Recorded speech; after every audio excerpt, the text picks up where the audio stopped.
अच्छा, बिस्मिल्लाहिर्रहमानिर्रहीम। आज आपको पता है कि हम सब्जेक्ट वर्ब एग्रीमेंट पढ़ रहे हैं। अभी तक हमने इसके 3 रूल्स पढ़े हैं। आज इंशाल्लाह हम इस पार्ट के अंदर रूल 4, 5 और 6 पढ़ेंगे। तो सबसे पहले हम रूल नंबर 4 पे आते हैं। रूल नंबर 4 ये है जी कि जब भी आपके सेंटेंस का सीक्वेंस ये होगा, देयर या हेयर से शुरू होगा और आगे सब्जेक्ट इधर आएगा, ठीक है।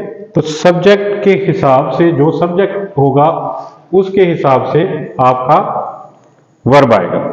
क्लियर? यानी जब भी कोई जुमला देयर या हेयर से शुरू हो रहा होगा तो उसमें जो वर्ब है वो उसमें आगे आने वाले सब्जेक्ट के लिहाज से आएगा। अब हम इसको एग्जांपल्स के जरिए देखते हैं। जैसा कि फर्स्ट एग्जांपल है, there is a person in that village. आप जरा देखिए कि इसमें सब्जेक्ट कौन सा है। ये सब्जेक्ट है। सब्जेक्ट वो होता है जिसके बारे में बात हो रही होती है। सेंटेंस में जिसके बारे में बात हो रही होती है उसको हम क्या कहते हैं? सब्जेक्ट। इस सेंटेंस में आ पर्सन के बारे में बात हो रही है तो पर्सन जो है वो सब्जेक्ट है। अब आ पर्सन, एक पर्सन, इसके लिहाज से इनमें से कौन सा वर्ब आना चाहिए?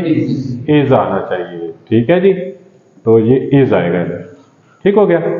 अब इसी रूल को हमने बाकी सेंटेंसेस के ऊपर भी अप्लाई करना है। There were a few people in that village. कौन सा सब्जेक्ट है? फ्यू पीपल, कुछ लोग। ठीक, तो आप सब्जेक्ट कौन सा, वर्ब कौन सा आएगा? वर। ठीक है। Next, here is are no one in this house. इसमें सब्जेक्ट कौन सा है? No one. सेंटेंस हेयर से शुरू हो रहा है, सब्जेक्ट इसमें नो वन है, इसके मुताबिक हमने वर्ब लगाना है। तो कौन सा वर्ब आना चाहिए? Is. Here is no one in this house. And next is here is are the pens. Subject क्या है? दी पेन्स, क्योंकि इनके बारे में बात हो रही है। जिसके बारे में बात हो रही होती है वही सब्जेक्ट होता है। ठीक है, तो दी पेन्स के लिहाज से अब कौन सा वर्ब आना चाहिए? आर। तो ये क्या आएगा? Here are the pens. तो ये था जी हमारा रूल नंबर 4। रूल दोबारा से एक दफा सुन लें, क्या था? जब भी कोई सेंटेंस देयर या हेयर से शुरू हो रहा होगा तो उसमें जो वर्ब होगा वो उसमें आने वाले पहले सब्जेक्ट के अकॉर्डिंग आएगा। क्लियर जी? अब हम रूल नंबर 5 पे आते हैं। हम आते हैं रूल नंबर 5 के ऊपर। ठीक है जी, रूल नंबर 5 क्या कहता है कि जो भी कंडीशनल सेंटेंसेस होंगे, ठीक है, इफ से शुरू होने वाले, इफ क्लॉज से शुरू होंगे या इफ क्लॉज का जिक्र आएगा उसमें, उनके साथ आपने क्या लगाना है? वर्ब वर। जैसा कि ये सेंटेंस है, if I was were you I wouldn't go. तो रूल क्या कहता है कि इफ क्लास के साथ क्या लगाना है आपने? वर लगाना है। If I were you I wouldn't go. लेकिन समटाइम्स ये इतने सिंपल नहीं आते हैं, ये थोड़े ट्रिकी करके वो पेपर में देते हैं। जैसा कि ये दूसरा सेंटेंस अगर आप देखें ना तो ये लिखा हुआ है was were I you I wouldn't go.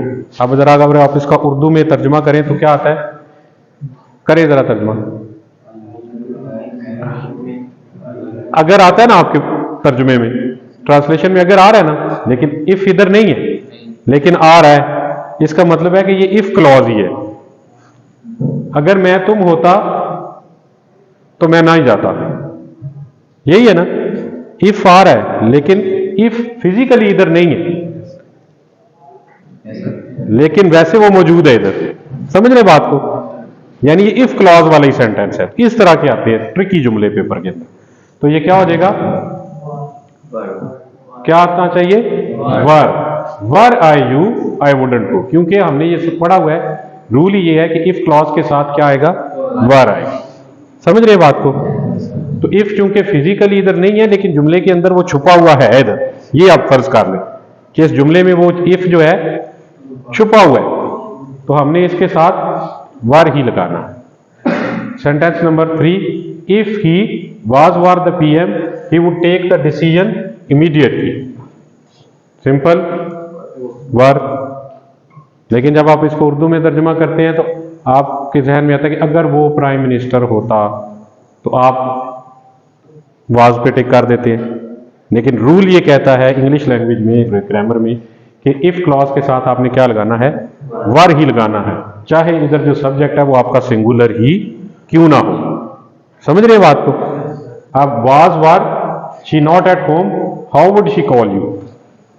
आप देखें इसमें इफ है, फिजिकली नहीं है, लेकिन मौजूद है, छुपा हुआ है, क्योंकि इसका अगर हम तर्जमा करते हैं तो उसमें अगर का जिक्र आता है कि अगर वो घर पे ना होती, how would she call you, तो इधर क्या आएगा फिर, वर आएगा। If I was were you a little taller, I could touch the fan my self, क्या आना चाहिए जी, वर, क्योंकि रूल ये कह रहा है कि इफ क्लॉज के साथ आपने क्या लगाना है, वर लगाना। तो ये था हमारा रूल नंबर 5। अब हम रूल नंबर 6 पे